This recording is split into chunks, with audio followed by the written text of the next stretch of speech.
Welcome to the weekly market recap with SC Securities. Let's take a look at some of the latest developments in the Sri Lankan economy and financial markets. The Colombo West International Terminal (CWIT) has officially commenced operations, becoming Sri Lanka's first fully automated container terminal. Backed by an $800 million investment, this marks a significant step forward in India-Sri Lanka infrastructure collaboration and offers a major boost to the country's port capacity and economic recovery efforts.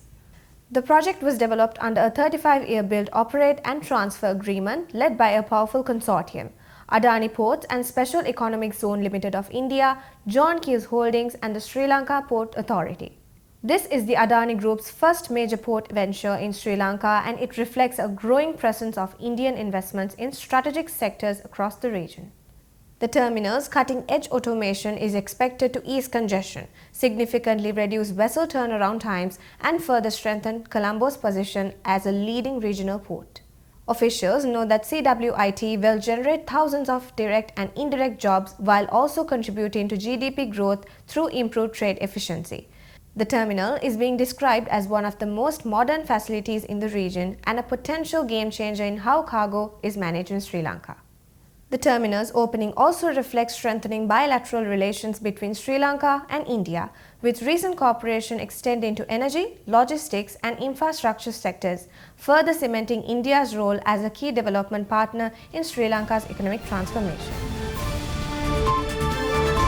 The Asian Development Bank has announced plans to gradually shift its focus from budgetary support to investment-driven projects, as the country shows signs of economic recovery and fiscal improvement.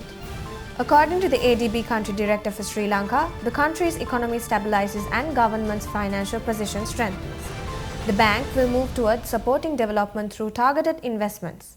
These projects are expected to help the government achieve its long-term growth and reform objectives, while maintaining its strong presence in traditional sectors such as energy, water and sanitation, education, skill development and transport. The ADB is also preparing to align with emerging national priorities. Among the new focus areas being considered are tourism and digitalization, reflecting the evolving needs of the economy.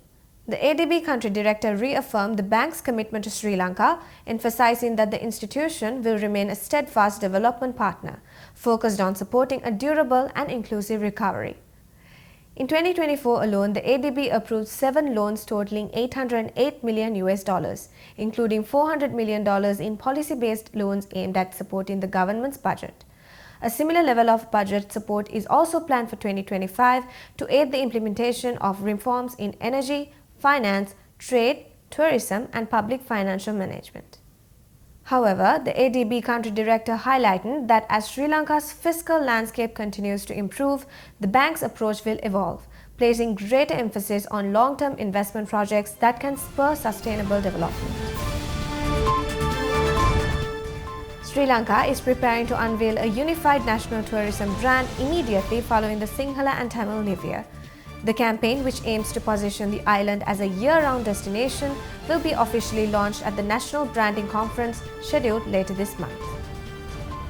The campaign, which initially targeted 9 markets, has now expanded its reach to 14 high-potential regions.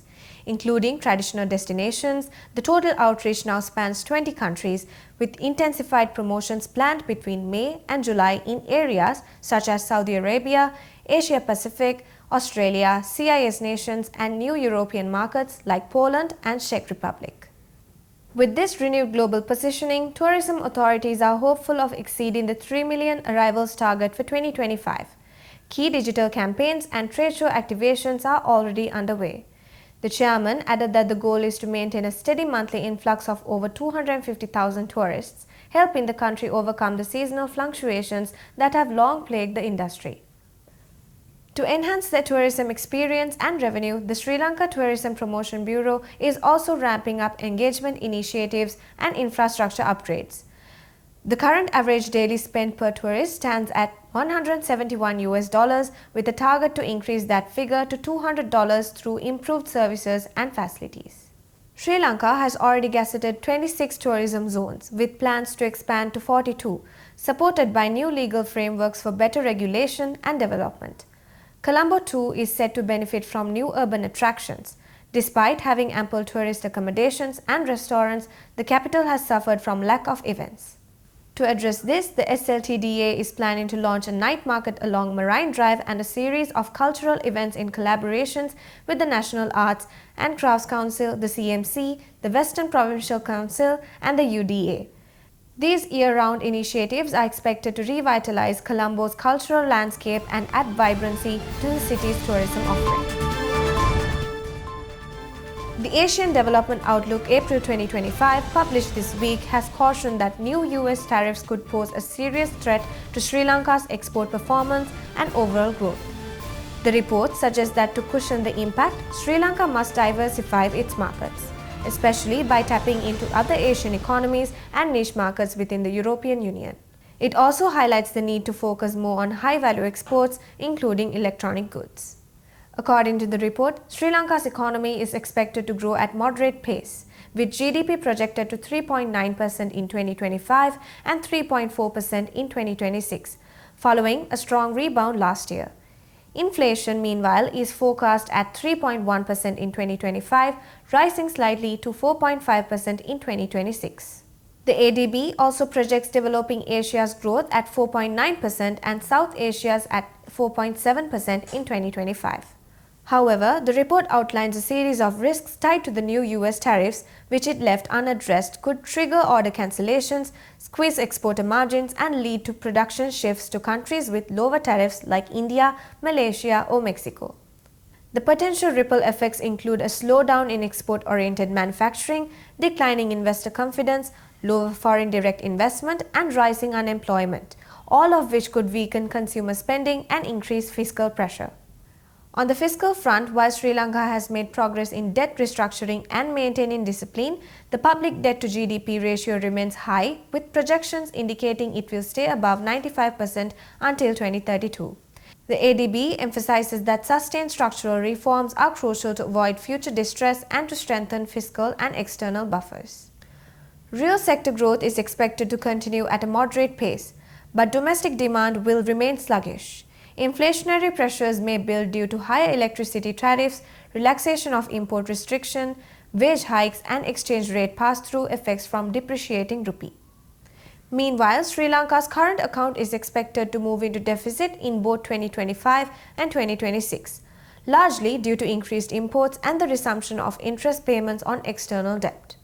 The ADB warns that fiscal reversals under execution of capital projects and a loss of reform momentum, coupled with the full implementation of US tariffs from April 2nd, remain key risks to the country's outlook. Still, the report notes that stronger government revenue may allow for slightly higher spending, even as authorities remain committed to fiscal consolidation. Let's take a look at this week's Treasury-bill auction results.